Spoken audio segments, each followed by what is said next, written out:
Numerical analysis का जो chapter number 5 है प्रोबेबिलिटी डिस्ट्रीब्यूशन, उसकी फर्स्ट एक्सरसाइज आपकी हो गई थी जिसमें हमने प्रोबेबिलिटी डिस्ट्रीब्यूशन देखा था। सेकंड एक्सरसाइज में आपकी बाइनोमियल डिस्ट्रीब्यूशन से रिलेटेड है। बाइनोमियल डिस्ट्रीब्यूशन के यहाँ तक सब कुछ करवा चुकी हूँ, ये एग्जाम्पल्स भी करवा चुकी हूँ, 6 एग्जाम्पल्स कवर करवा चुकी हूँ पिछली वीडियो में। Mean and variance of binomial distribution देखते हैं इस वीडियो से। तो पहले तो ये डेरिवेशन करने की ज़रूरत नहीं है, सिंपल फार्मूला याद रखो कि जो मीन है बाइनोमियल डिस्ट्रीब्यूशन का वो क्या होता है, NP। ठीक है, उसके बाद आपका आता है वेरिएंस ऑफ बाइनोमियल डिस्ट्रीब्यूशन, उसमें भी डेरिवेशन करने की ज़रूरत नहीं है, सिंपल सा फार्मूला याद रखो जो है NPQ।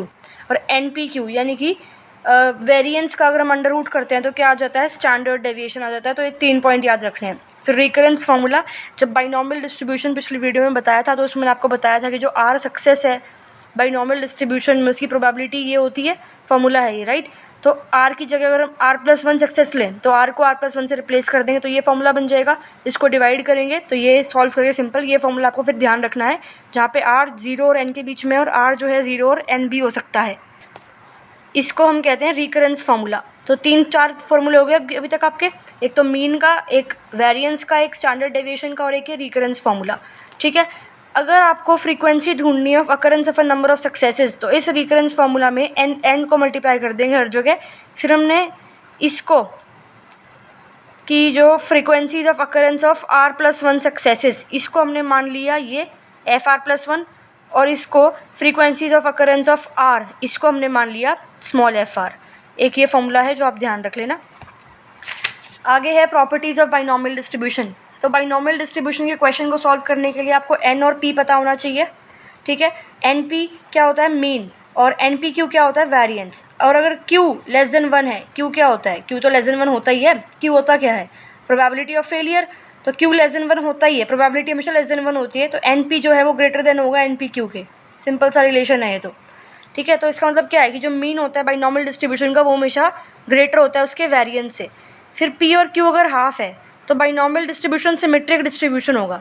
ठीक है, यानी कि P और Q हाफ है, यानी कि P और Q बराबर है। तो सिमेट्रिक डिस्ट्रीब्यूशन का मतलब क्या होता है, P और Q बराबर आएंगे, फेलियर और सक्सेस की प्रोबेबिलिटी बराबर आएगी। ठीक है, और P और नॉट इक्वल टू Q है, इसका मतलब जो बाइनोमियल डिस्ट्रीब्यूशन है वो स्क्यूड डिस्ट्रीब्यूशन है। स्क्यूड का मतलब ये होता है कि P और Q क्या है, नॉट इक्वल है। एग्जाम्पल 7, बाइनोमियल डिस्ट्रीब्यूशन का मीन वेरिएंस दे रखा है, बाइनोमियल डिस्ट्रीब्यूशन ढूंढना है। तो देखो NP दे रखा है 3, NPQ दे रखा है 2, Q आ गया, चाहिए क्या होता है N और P, तो N आपके पास है ही, P हमने निकाल लिया। बाइनोमियल डिस्ट्रीब्यूशन इस फॉर्मूले में पुट करते हैं, वैल्यू आ जाएगी, सिंपल। 8th में देखो बताना है कि जो ये स्टेटमेंट है ये ट्रू है या फॉल्स है।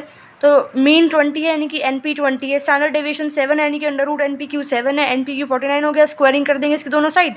इससे आप Q की वैल्यू निकाल लेंगे जो कि ये आ रहा है। Q तो ग्रेटर देन 1 दिखा रहा है इसमें, लेकिन Q क्या होता है, <1 होता है। तो इसका मतलब ये स्टेटमेंट कैसी है, फॉल्स हो गई। ठीक है, नेक्स्ट देखो 9th एग्जाम्पल।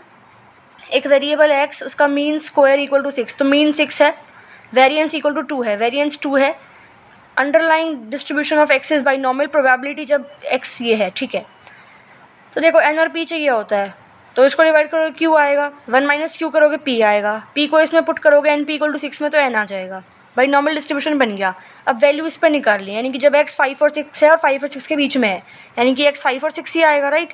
तो जब x है या 5 है तो यह आ गया, तो ऐड करते हो इसके अंदर, पहले x को R को 5 पुट कर दिया और R को 6 पुट कर दिया, प्रोबेबिलिटी ऐड कर दी, simple solve. 10th example simple सा है, मीन दे रखा है आपको और वेरिएंस सम दे रखा है। ठीक है, मीन और वेरिएंस का सम 15 है और उनके स्क्वायर का सम ये दे रखा है 117। तो इसका स्क्वायर कर दो इस इक्वेशन का, तो यहाँ के पास इक्वेशन बन जाएगी ये। फिर 3 इस इक्वेशन को और इसको सेकंड इक्वेशन को डिवाइड करेंगे तो वहाँ से हमारे पास ये बन जाएगा। ठीक है, और फिर 18 से इसको डिवाइड कर दो, इस इक्वेशन से हम Q की वैल्यू बेसिकली निकाल लेंगे, इस इक्वेशन से Q की वैल्यू निकाल लेंगे, क्योंकि हमें चाहिए क्या, N और P की वैल्यू चाहिए ना क्वेश्चंस में। तो इस इक्वेशन को डिवाइड करेंगे तो ऐसे ये आ जाएगा। तो Q की वैल्यू निकालिए डिस्क्रिमिनेंट वाले फॉर्मूले से, 1 - Q करोगे तो P आ जाएगा, P की वैल्यू और Q की वैल्यू 1 में पुट करोगे तो आपके पास N की वैल्यू आ जाएगी।